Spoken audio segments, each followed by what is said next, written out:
Welcome to Decide to Transform. You made it to level 2, deeper questions leading to deeper answers. I'm Tomas Garza, and I'm here to help you decide to transform.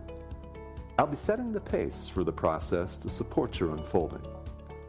Learn and commit to a practice that brings simplicity and awareness of what is ready to be released. Join me now and allow the experience of a deeper sense of love.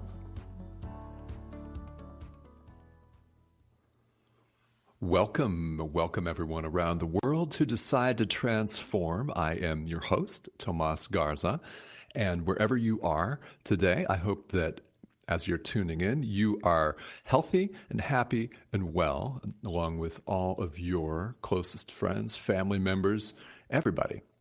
I hope you're doing well, and I hope that you are enjoying in the Northern Hemisphere here some spring weather. I know some of you are tuning in from Australia and South Africa, so getting ready for fall and winter down there.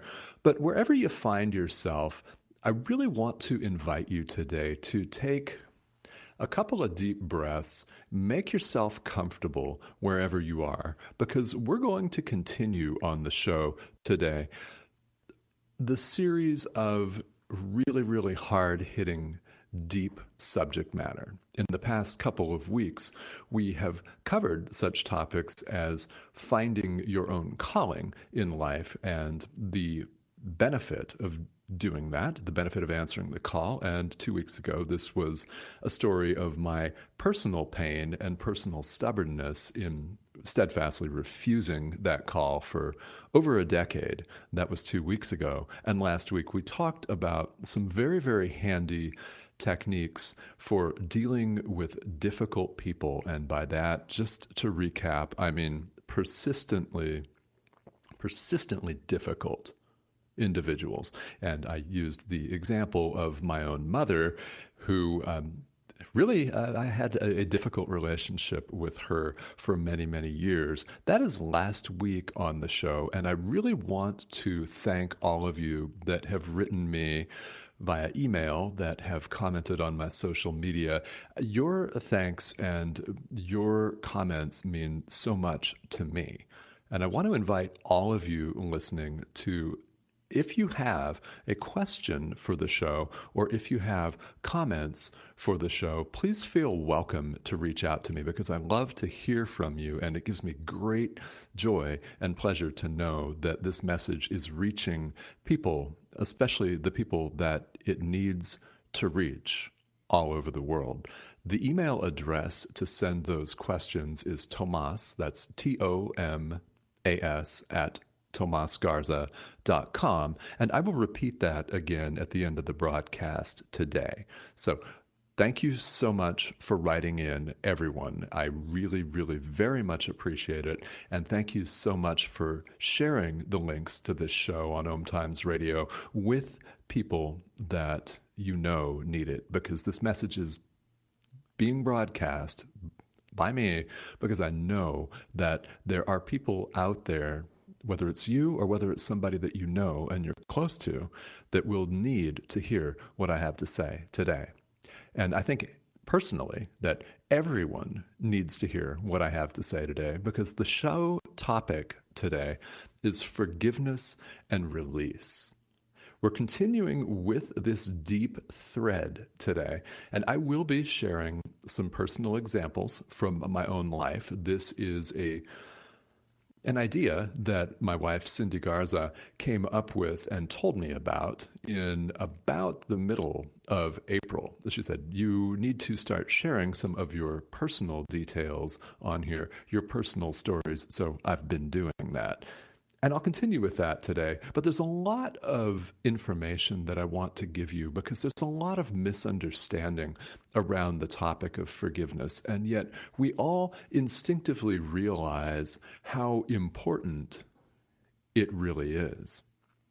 We are not programmed, unfortunately, in modern society to forgive. And I know people are listening from all over the world. I'm not just talking about North America and Western Europe here. Modern society in general tends to focus on revenge and retaliation. We're running around having interactions and experiences with people, some pleasant, some not so pleasant, some downright ugly, some divisive, nasty, abusive, you name it. But we're running around, and as human beings, we cannot help but feel harmed sometimes. We cannot help but feel affronted or discouraged, disappointed, or abused by someone else's behavior or by a group of people's behavior. Right? In extreme examples, this is war, it's genocide in the extreme. But in our daily lives, we all have the feeling of being affronted by somebody. And our society, for whatever historical reasons, well, I'm not here to debate that, but everyone wants to, at times, it seems like, focus on revenge, on retaliation. How are you going to get back at somebody? And forgiveness being commonly misunderstood, and I'll be going through and hopefully clearing up some of the most common misunderstandings about that on the show today. Being largely misunderstood, it's no wonder that people are fearful. It's no wonder that people are miserable. It's no wonder that they're mistrustful of each other, paranoid even in certain circumstances.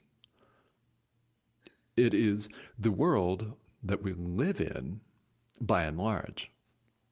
Turn on the news. Is it positive? I mean, if you're watching positive news on TV, I hope you'll share the link with the entire world, because most of it is negative, especially right now during a global pandemic. It's very easy, especially easy, for people to feel fearful, but there's never been a better time.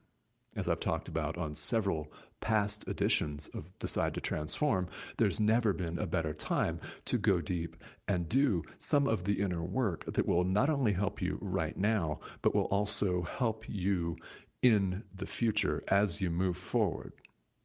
So that's the backdrop. A culture of fear, a culture of retaliation, and, to top it all off, a global pandemic. So people always appear to be attacking us. We could get in a disagreement with our spouse. We could get in a work-related disagreement. If you are not married and in a relationship, or you wish to be in a relationship, you could still disagree with people. You can disagree with your kids. You can disagree with society and political figures of whatever persuasion. It doesn't matter who you are, where you are. People always appear to be attacking us, and what's very clear that I think we all instinctively understand is how we respond matters. It does. How we respond to a perceived affront matters. Because if we respond with attack, it may be instinctive for us. It may be something that we habitually do, and it might be our fallback, might be our go-to. But if we respond with attack, think about what happens. If somebody says something nasty to you, for example, and you spout it right back, or you say something 10 times worse immediately without thinking, let's say, for the sake of argument, that is your MO. Unfortunately, that is your habitual tendency, your reaction. So what happens under that situation? Well, first and foremost, there is not much, if any, sense of goodwill between the two people. Right? An attack effectively makes you want to attack back, and if you do, then you're not really acting from a source of your own power. It's real easy to fall into victimhood in this case. You are the victim of someone else's behavior, and you better give it right back to them, or else. Or else what? That's a question. Or else what? So contrast attack, contrast an eye for an eye, a tooth for a tooth, any other variation of that theme. Contrast that with a practice, and as I'll talk about later on the show, it is a practice of forgiveness. Contrast that with forgiving somebody. Now, what happens when you do that is you're in a different state mentally. You're in a different state spiritually and emotionally. All of the internal stuff that matters, you're in a real, more legitimate sense of your own power if you respond to a perceived affront with forgiveness, with kindness or compassion, or even if you can't do that, by walking away, not saying anything at all. It's certainly better than returning an F-bomb laced tirade. You are in a place in forgiveness of maturity. I think we all instinctively know that. Maturity and peace. And this is one of the aims, by the way, of spiritual practice of any sort. It does not matter at all what your practice looks like. It doesn't matter if you practice one organized religion or several organized religions or none of the above. It doesn't matter how you define spirituality. One of the aims of any spiritual practice is to open up space for us, constructive space in our own minds where we can make different decisions. That is what it's all about, is making a different decision. So when someone yells at you, you have space to do something other than yell right back or throw them the finger or something. You have space to think, to calm yourself if you need to, and to react in a different way, to respond differently rather than reaction, if you prefer. This is not easy. We know this. It's not easy, and just because I'm talking into a microphone for a worldwide audience right now does not mean that I have all of the answers here. As we teach, we also learn. That's why it's said, no one ever learns as much as the teacher. It's true. And we're teaching all of the time. We're always then learning all of the time. There are situations where I fall into habitual tendencies. I recognize them most of the time, but not always. So what I want you to do is, as you're listening today, please, please, please, if you do nothing else, give yourself some grace. And I will talk about some techniques for forgiveness, some specific techniques later on in the broadcast. You will want to stay tuned for that. So this is not easy. It's not easy to forgive somebody who's offended us. If it were, we'd all be doing it, and we would all be enlightened, and the world that we live in would look completely differently. There wouldn't be conflict, struggle, strife. People wouldn't grapple with one another in business, in politics, trying to get a leg up and compete for what supposedly are limited resources. None of that would be going on if we all mastered the art and the practice of forgiveness. So what does this actually look like? Well, because this is not easy, it's not easy to forgive an offense. It's not easy to forgive an offender. We all relate to this. Happily for us, world spirituality has a lot, and I do mean quite a lot, to say about this subject. And again, it doesn't matter what spiritual tradition you practice or what your background is, forgiveness matters. Religious leaders, spiritual leaders talk about it. And you might say they preach it, but there are so many references worldwide to specific practices of forgiveness. There's the Hawaiian practice of Ho'oponopono, which many people practice. It's really wonderful. A Course in Miracles, which I'll talk about on the broadcast today, treats the subject of forgiveness in great detail. There are references to forgiveness in every major spiritual text in the world. It's very, very important. And when I talk about this, I'm going to say a lot about the text A Course in Miracles. This is something that has been very, very central to me, and a lot of the growth and a lot of the transformation that I have personally experienced over the last 5 to 6 years, especially over the last 3 to 4 years, I would say, is directly related to having the idea of forgiveness drilled into my head. Now, I did this myself by taking up the course and practicing it, practicing the workbook and the text. And this is not a radio show specifically about A Course in Miracles, just talking from my own experience. In terms of forgiveness in general, this has been very, very central. So I have been reading and meditating on and practicing a certain variety of forgiveness that I think has great worth, and I want to talk about that on the show today. It's very, very important. Now, when I talk about specific practices, again, understand that you must do what works for you. You must take what applies to you. This is a radio show about spirituality and personal transformation. So my views do not equate necessarily to the views of the rest of the world. So if you have a practice that works for you, by all means, please continue to put that into effect in your life. And if you're searching, then please stay tuned, because this is going to be a very, very good place for you to get some information that may help you. So I will talk about true forgiveness in the broadcast here after this commercial break and contrast it with what the world's idea is. And you can take it from there. We'll be right back after this commercial. Stay tuned, guys. You're listening to Decide to Transform on OMTimes Radio.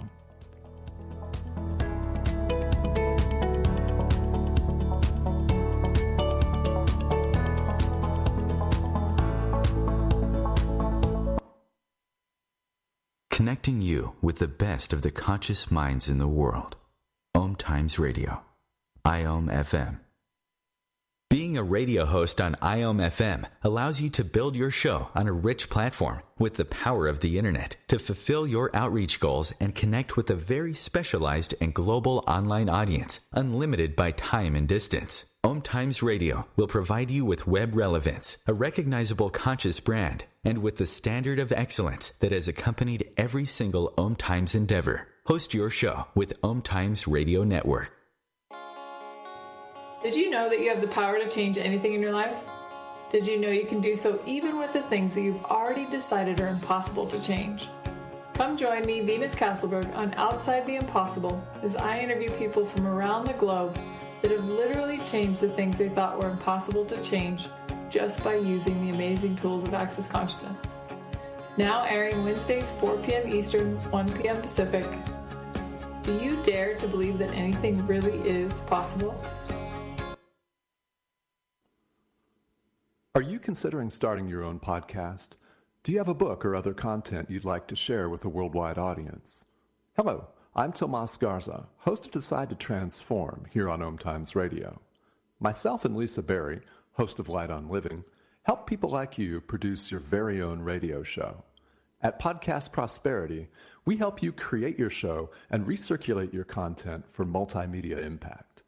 Through creation and launch, we give you the support and mentorship you need and help you create the influence, income, and impact you desire. Contact us at lightonliving.com/podcast prosperity. A social distancing tip. Putting distance between yourself and others is critical to slowing the spread of coronavirus. So here are ways to stay in contact without the physical contact part. Call, send a text, set up a video conference, post on social media, dedicate a song on the radio. If you have symptoms of fever, dry cough, and shortness of breath, call your healthcare provider before going to their office. For more info, visit coronavirus.gov. Let's all do our part, because we're all #alone together. Brought to you by the Ad Council.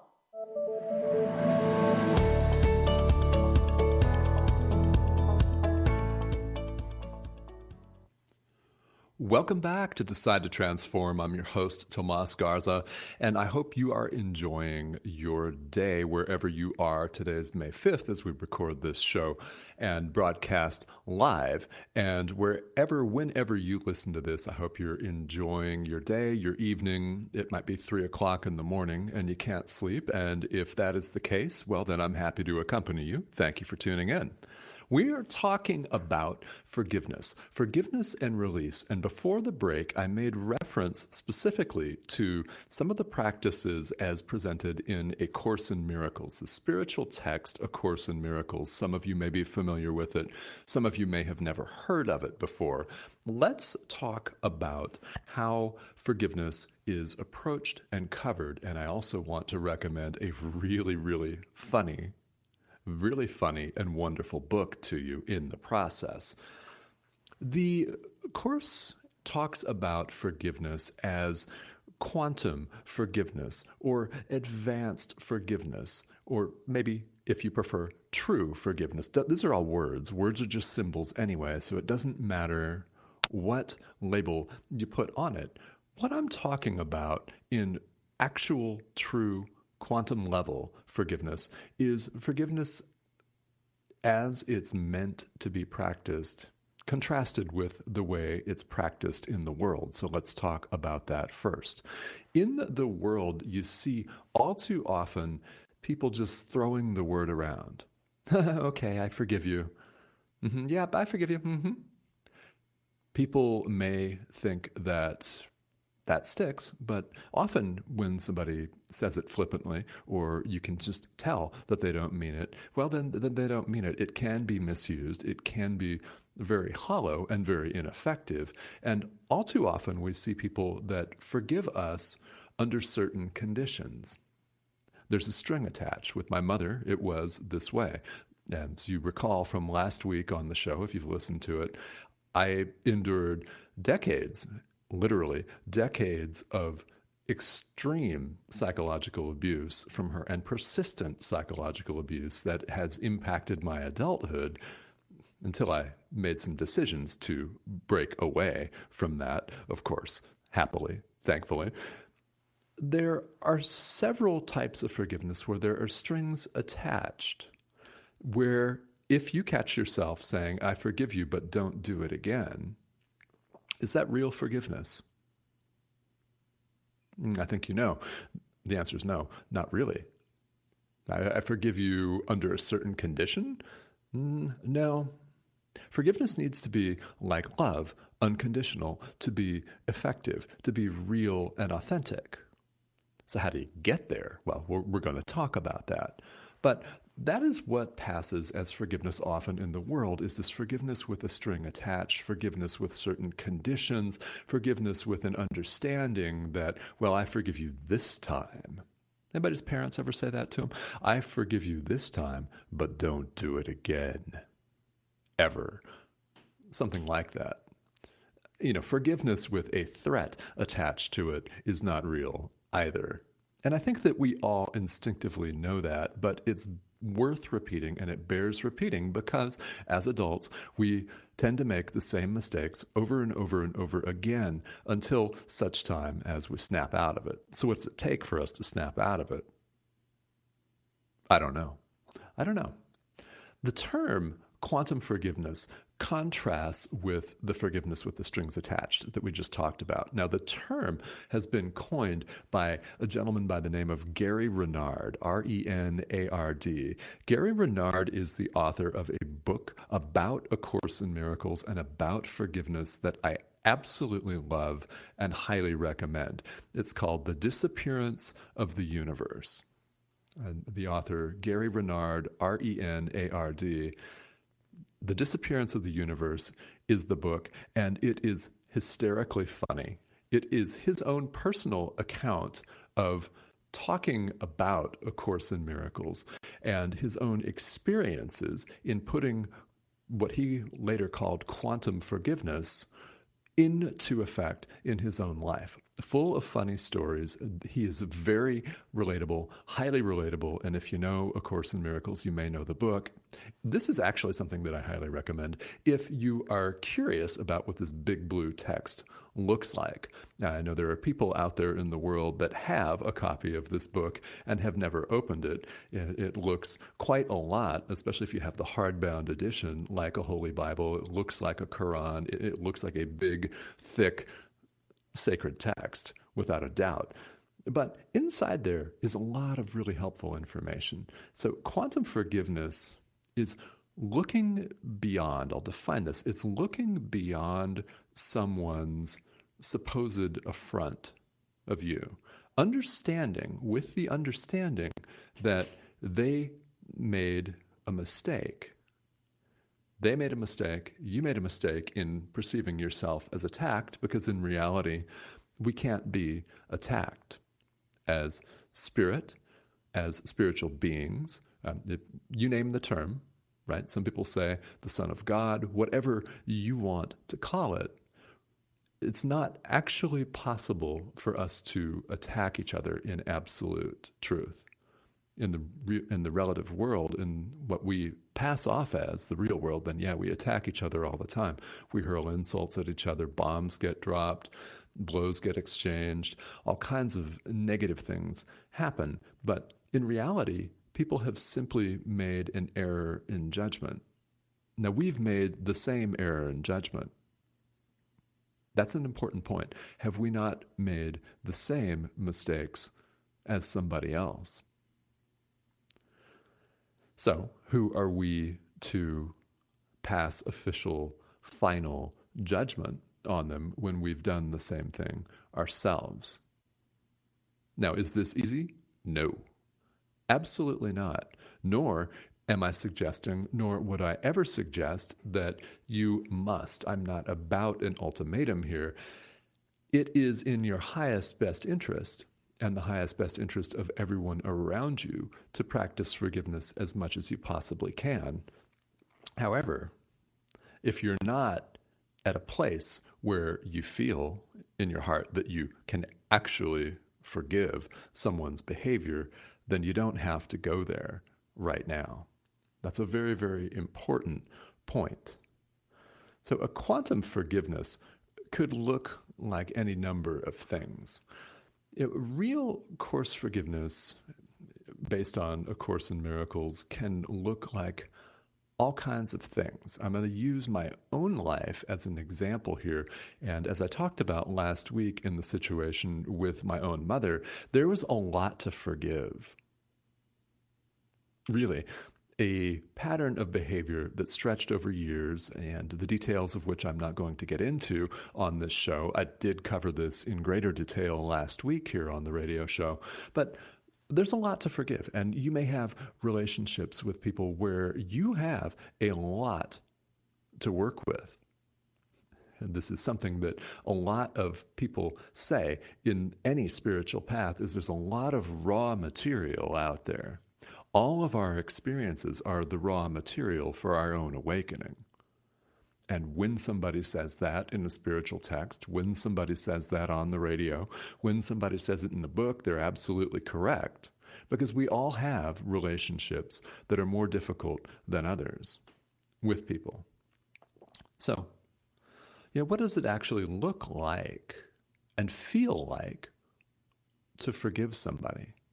Well, let's break this down, because it's really important, and this is not something that people often think about, which is why, to me, there's so much value in spiritual texts and spiritual practices that focus on forgiveness as one of the central tenets of the system. Whatever that is for you, it's really important. So what happens? Forgiveness can be seen as a release. Forgiveness can be seen as a release, and it can be looked at as a release, and most definitely taken as a release. So, a release of what? Well, for starters, it's a release of fear. Think about forgiving somebody. I will use an example of forgiving my mom for years of systematic psychological abuse. So I will think about a particular incident that took place where we had a shouting match. I, as a younger man, was not as calm as I appear on the air today. Now, believe it or not, everybody that takes the mic, everybody that takes a microphone or the stage, or anyone that stands up in front of people worldwide, anywhere, and teaches has a history. And they have a lot of things that they did wrong. I used to engage in the shouting matches. And I knew that it was not helpful. Can you relate to this? I knew it was not helpful, yet I did it all of the time, especially when I was younger, habitually. Why? I didn't have the tools, and quite frankly, I had not done the personal growth and the personal work on myself to develop that mental space that I keep talking about. I didn't have the ability to respond to a stressful situation with skillfulness, with calm, with resolve. I do now, but I really had to work on that very, very much. So let's just say that there was a shouting match, because there were several. There's no need to pick exactly one, but I invite you to consider and rehash in your own experience. Maybe you had a shouting match with a friend or a family member or your spouse last night or this morning or 15 minutes ago or something. Whatever your situation is, let's work with it here. So forgiving somebody releases you from fear. And it releases the other person from fear energetically. It releases both of you from this sense of pending dread, of, oh, well, I feel like this person's going to retaliate, so I better keep my defenses up. Right? Walking on eggshells is no way to live. We all know this. And whether we do something about it, if we are, in fact, currently walking on eggshells, that's up to us. But this is why shows like this exist. That's why teachings like this exist, to help you in this situation. That is why I'm talking into the microphone right now, to help you wherever you are or somebody that you know. So let go of the fear of retaliation. Forgiveness does that. It lets go, both parties, the forgiver and the person being forgiven, are released from fear and a sense of guilt. Forgiveness actually clears away for people a sense of guilt. Now, there might be some guilt that remains, and if you are a person that feels guilty as a habitual tendency of yours, then you'll know that you have lots of work to do. We all know what work we have to do, and everybody's got some. Let go of the guilt by forgiveness. Let go of burdens. And when you're forgiven, when I forgive my mom, for example, she passed away 4 years ago, so I'm just using this as an example. But when you forgive somebody, you're both free of burdens that don't need to exist. So the burden of fear of retaliation from the other side, and shame if you are the recipient of that. If you don't forgive, then you're going to possibly feel ashamed, quite possibly harbor bitterness, anger, rage that might come out not in 15 minutes, but 15 years from now. People harbor all sorts of resentments, guilt, burdens in their own bodies that you can see if you've ever been to any kind of an energy healer, or a hands-on energy healer, a Reiki healer, or something. We carry tension in our physical bodies for years and years. Why? Because we have not released them from our minds. Forgiveness is a release. Now, this is very much a practice. And what are the benefits of engaging in this practice? Well, for starters, instant peace of mind for yourself. If you forgive somebody, do you typically feel better about it? Now, if you forgive somebody completely without strings attached, without saying, I forgive you so-and-so, but don't ever do that again, because if you do, then X is going to be the consequence. I'll go off on you. For example, just say, I forgive you. And that is all that has to be said. Now, we'll talk in a few minutes about different ways you can do this. And in case you're wondering, no, you don't have to actually have an in-person conversation with somebody to effectively, completely, authentically forgive them. That should come as a relief. You don't have to call somebody up. You don't have to write them an email that makes you deeply uncomfortable. You can forgive, and both parties will benefit from this. So you'll want to stay tuned because I'm going to talk more about that, so stick around for that. Benefits, in addition to a peace of mind, can include the mental space to think, like I keep talking about, space to make different decisions under what could be deemed a stressful situation. Whereas in the past, as a teenager with my mother, I would have responded to an F-bomb-laced tirade with an F-bomb-laced tirade with a little bit more on the F-bomb than she did because I needed to have the last word. That was one of my big things to overcome as a younger man, the need to have the last word. Are you that way? Do you know anybody that's that way? Mm-hmm. Yeah, that was me.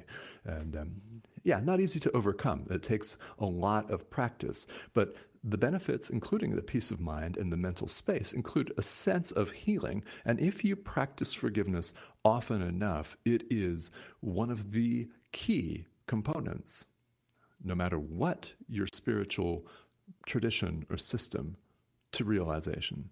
It is one of the key components to spiritual awakening, forgiveness. We'll talk a little bit more about techniques and stress some very important points here after this commercial break. So stick around for that. You're listening to Decide to Transform on OMTimes Radio. We'll be right back.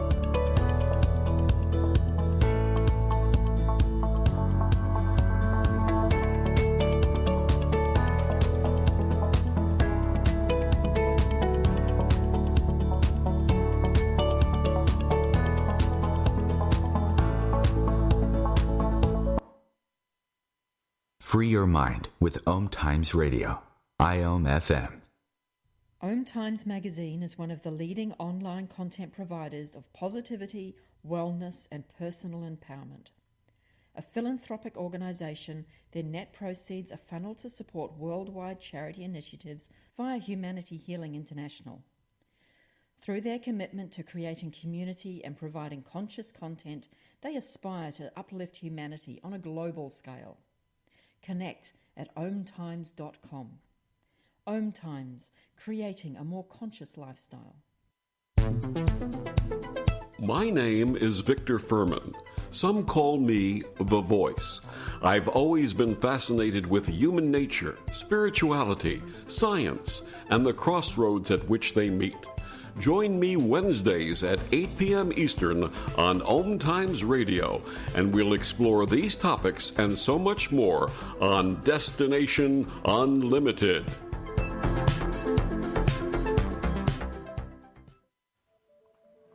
Hi, I'm Tomas Garza, author of Decide and host of Decide to Transform on OMTimes Radio. I want to ask you, if you want something in life, have you decided on it? If not, you'll listen to a limiting story about yourself. You will say you can't, you're too old, too young, etc. Decide to transform in life. Learn what you can choose to believe instead of your limiting stories. Decide.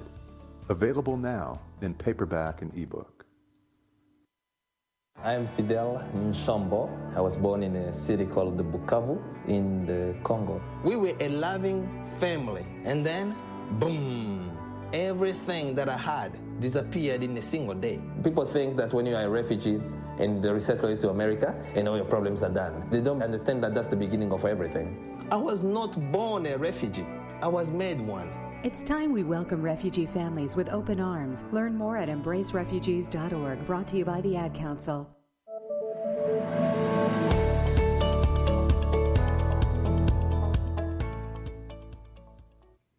Welcome back to Decide to Transform. I am your host, Tomas Garza, and we're in the middle of a very deep show on forgiveness and release. Now, before the break, I was talking about some of the benefits of forgiveness. Now, you may be thinking, okay, well, I can forgive the dog for peeing on the carpet last night, but my mother? Nah, I don't know. That's a bridge too far. My ex? I don't know. I don't know if I can do that.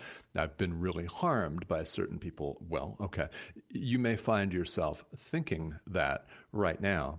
And what I have to tell you is that's absolutely okay.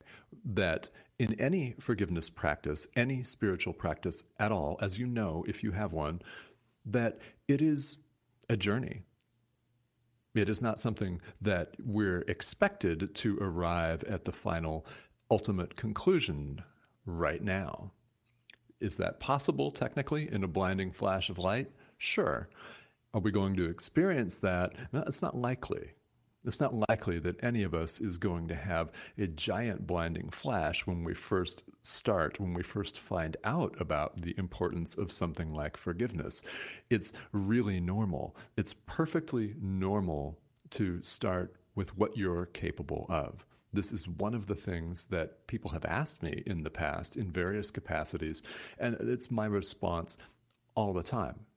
Start where you are. In other words, start with what you're capable of doing. So, does this mean that you have to forgive an abusive ex-spouse immediately if you can't? Well, no, you don't have to do that immediately. If you cannot find it right now, that's okay. And I really want you to give yourself some grace on that. Please do that. And do not beat yourself up for not being able to do that, because, we are only able to work on what we're able to work on right now. It sounds obvious, doesn't it?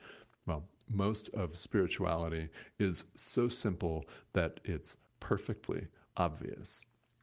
So start by forgiving the dog for peeing on the carpet. Start by forgiving yourself if you stole a pack of gum from a drugstore in 5th grade, like I did. Full disclosure. Forgive yourself for that. Start with what you're capable of. Start with what you can start with. This is very, very important because spirituality, forgiveness is a journey.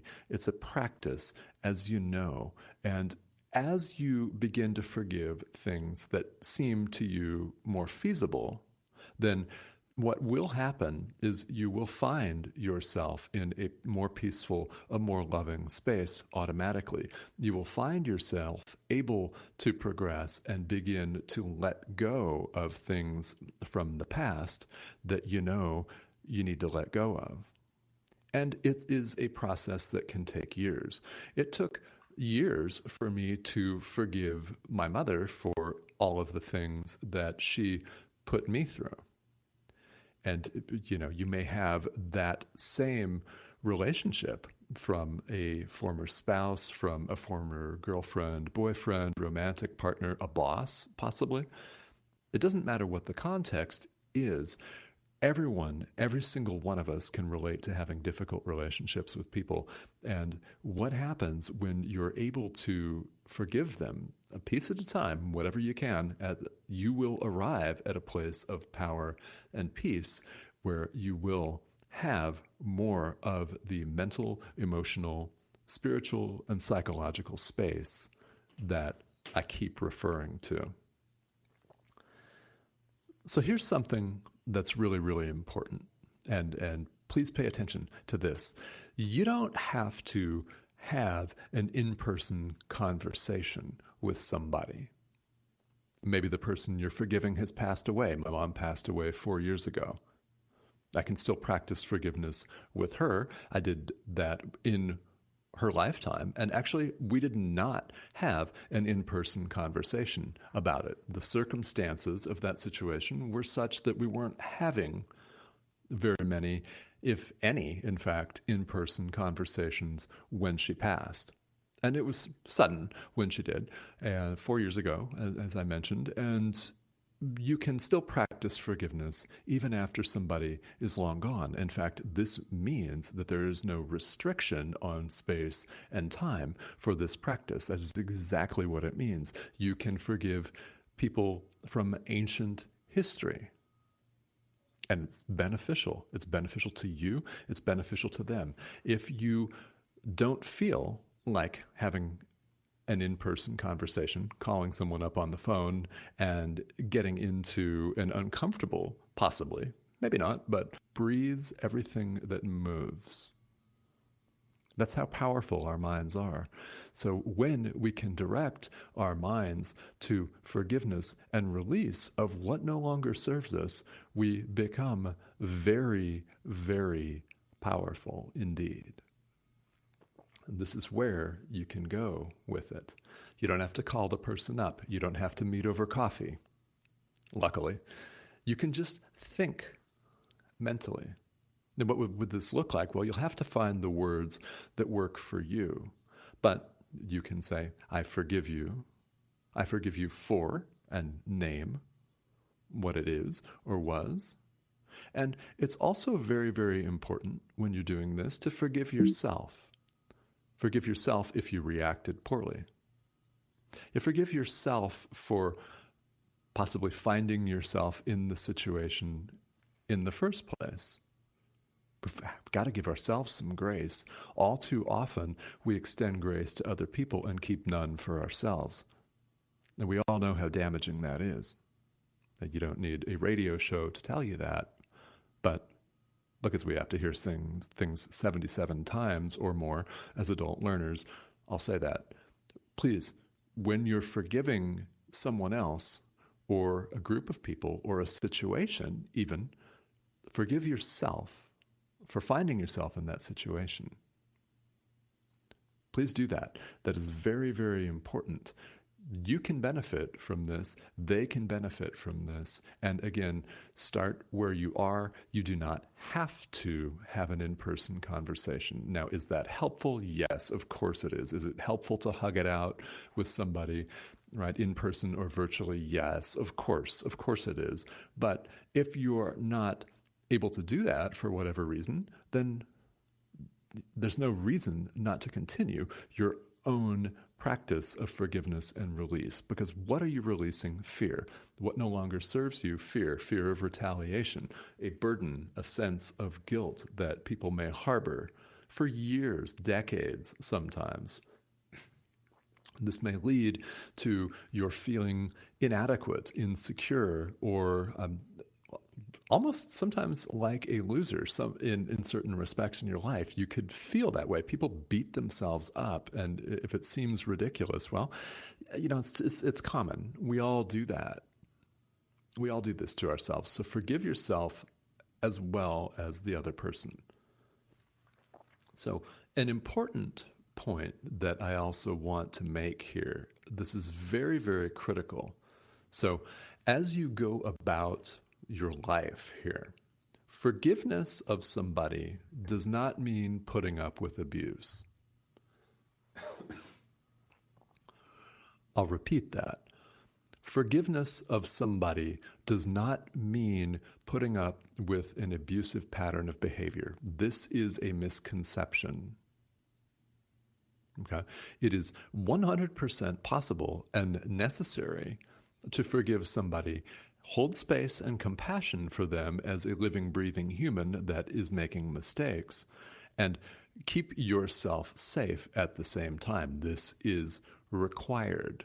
How do you get there? Well, you practice, because is it easy? No, but it's possible. And I want to make this point today because this is a misconception that people often have, that forgiving people does not mean that you have to accept a pattern of behavior. If you're in an abusive relationship, I know some of you out there are. You're in an abusive relationship. You can forgive somebody for all of the harm done when you're ready, of course, but you can do that and still stand up for yourself and insist on your own health and well-being. I call it putting your own mask on first, then assisting others, as a flight attendant might tell you on an airplane. Why? Because everyone around you needs you to be at your 100% best on a given day. Of course, that fluctuates. We all have bad days. We all get sick. We all have periods of time, even bad days, weeks, months, years, decades, it sometimes seems like. Right? I've had a bad decade in my life. I can look back and honestly tell you that now. It's true. We all have that. But forgiveness of somebody does not mean putting up with their behavior. The behavior does not have to continue. Last week on the show, I talked about some examples from language from the book Iron John by the poet Robert Bly, which is technically a book about men for men's concerns. Issues is the wrong word, but while that's technically the focus, this applies to everybody. Forgiveness and release applies to men and women. It applies to every single person breathing right now. And if you're breathing right now, we all have forgiveness work to do. Okay? We all have forgiveness work that we need to do, and we can learn to hold space, hold compassion for people as human beings, and still maintain our own personal safety, our own personal integrity. You do not have to put up with abuse, and if you are putting up with it, get help.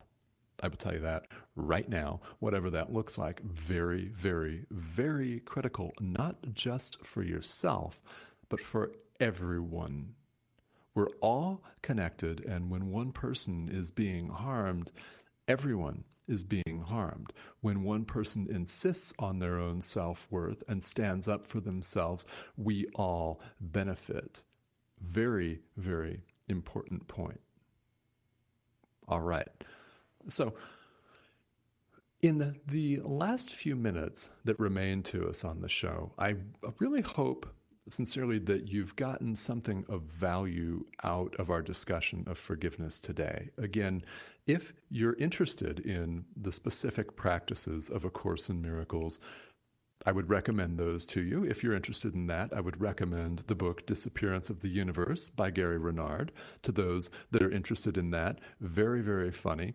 And he labels himself, in fact, a slacker in that book, and very hysterical story of a series of awakenings that he had, and describes not only the philosophy of A Course in Miracles, but also the practice of true forgiveness. Very, very good read. And again, whatever tradition you practice, if you feel in your heart that you're making significant progress toward forgiveness, real forgiveness, then stick with that, please, because we all need everyone to do that.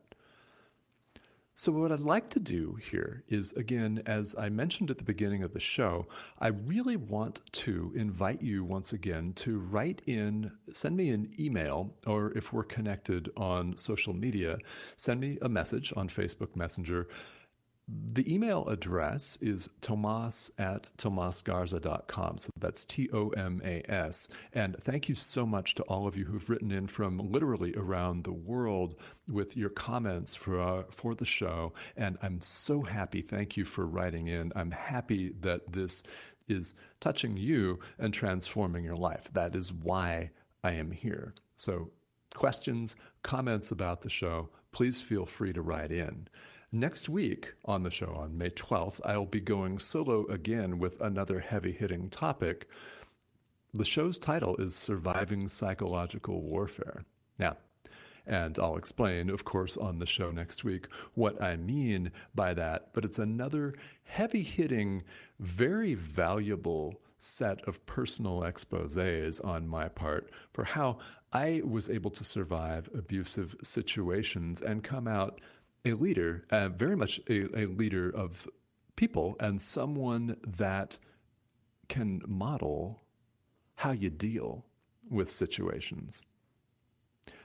How you come from a background that's not very helpful to being able to help and assist others. It's hard, but I'll talk about that next week on the show. And then I have two amazing guest speakers. I have guest teachers coming up on May 19th and May 26th. On May 19th here on Decide to Transform, I'm going to welcome the CEO of Soul Venture LLC, Robert McGinnis, who has a lot to say about his own growth and spiritual walk, his spiritual practice, helping people transform from career to calling. And that's the 19th. Then I've got Amber Sherrard on the 26th. Very, very inspiring young lady. So guest teachers coming up later this month on Decide to Transform. I'll be back with you next week. And I hope you have a great week, everybody. Please don't hesitate to write in with your questions and comments. Have a great week, everyone. And we'll see you next time.